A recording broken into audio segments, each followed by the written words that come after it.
ခရီးပန်းလေးတွေ့တော့ငိုမင်းလာကိုသူတို့ကမနာလို့အကျွေးပန်းလေးတွေ့တော့ငိုရင်လည်းမပြေတဲ့မင်းရဲ့ကို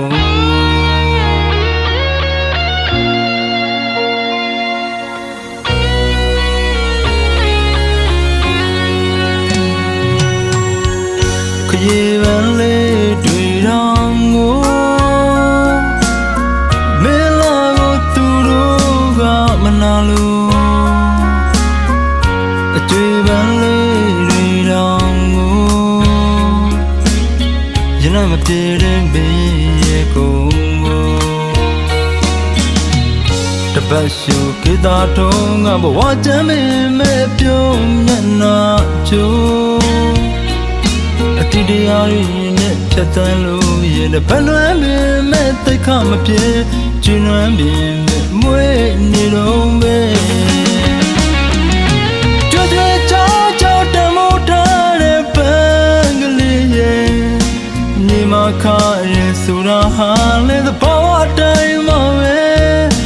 ဘာမှမမြဲတဲ့လောကတန်တရားတဲ့ချူစင်ရိုးသားအေးချမ်းလုံးနဲ့စိတ်ထားလေးတွေကပဲဟောင်းနေပေမဲ့ကောင်းနေစေအဖို့မပြတ်နိုင်တဲ့တန်မိုးတစ်ခုပဲ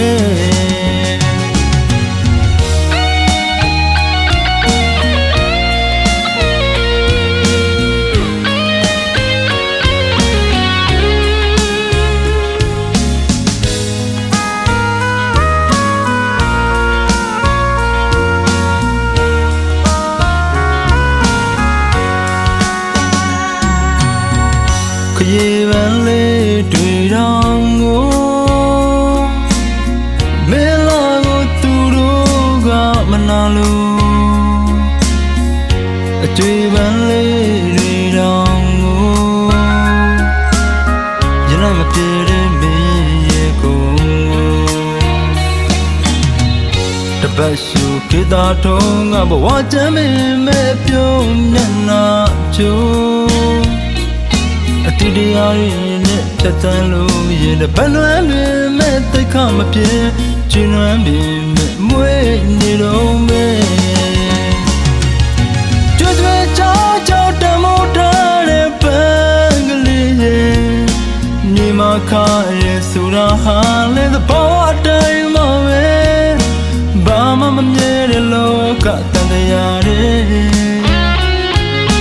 ချူစင်ရိုးသားအေးချမ်းလုံးနဲ့စိတ်ထားလေးတွေကပဲဟောင်းနေပေမဲ့ကောင်းနေစေအဖို့မပြတ်နိုင်တဲ့တန်ဖိုး